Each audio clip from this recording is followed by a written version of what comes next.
Louvado seja o nome do Senhor. Vamos ouvir a banda também? Louvar o Senhor? Aleluia! Vamos ver. Em seguida a gente já se prepara para louvar a entrada, né, pastor? Glória, glória a Deus.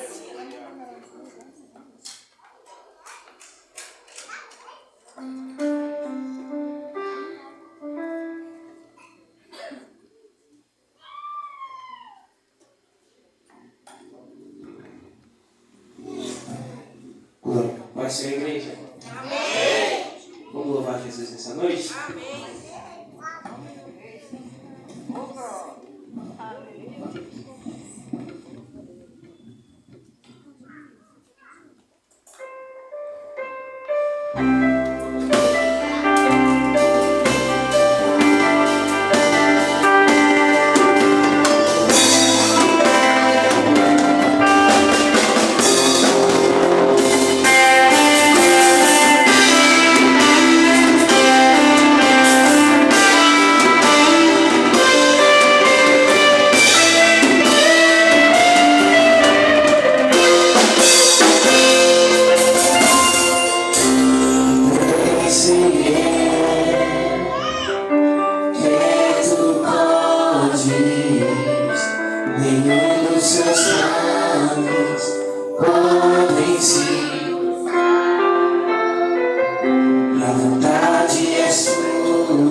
Hoje é Congresso.